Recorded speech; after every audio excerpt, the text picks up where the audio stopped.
Coffee prices are rising. Smell the climate change.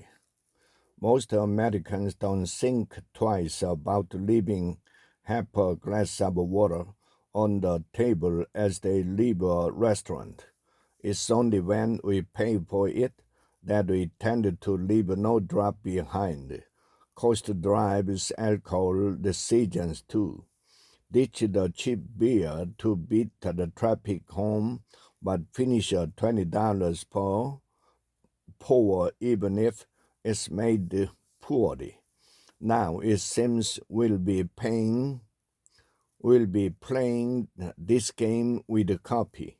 Rising temperatures, prolonged summers and droughts, courtesy of climate change, have crippled crop production in many of the world's top coffee-producing nations. From there, you know the drill. High demand, low supply, higher cost. Vietnam, for example, produces most of the beans used for espresso and instant coffee in the world. This year, farmers spent part of what is normally Vietnam's rainy season trying to save their crops from the worst drought in a decade. UNICEF reported that several provinces declared a state of emergency due to the lack of rainfall and saltwater intrusion into the freshwater Mekong Delta. Rice at the field were lost, fish and shrimp died, and tons of Robusta coffee beans were rendered unsalvageable, leading to a nearly 50-year high in price, according to the International Coffee Organization. Coffee consumers paid for those lost beans, as well as the Arabica beans similarly lost in Brazil, with their cups each morning via price hike.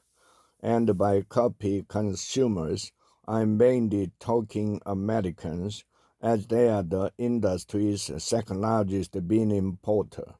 This year, the National Coffee Association reported daily consumption is at a 20-year high, with 63% of Americans drinking more coffee each day than any other beverage. Assuming this trend continues, there may soon come a time in restaurants when we are charged for that one more cup with the dessert more often than not. If that threshold is reached, diners may treat coffee more like a pricey menu item, think of the cold-pressed juice, and less like the water we get when we first sit down. One study estimates that roughly half of the regions where coffee beans are harvested most today won't be as viable by 2050 due to changes in climate. The good news is other parts of the world will become more favorable for coffee growing. But there's some more bad news. The regions that depend most on the coffee industry for their economy are already poor. This is perhaps the most immoral aspect of watching members of Congress downplay the impact of melting polar caps or having presidential debate in which the topic of global warming is handled like an afterthought.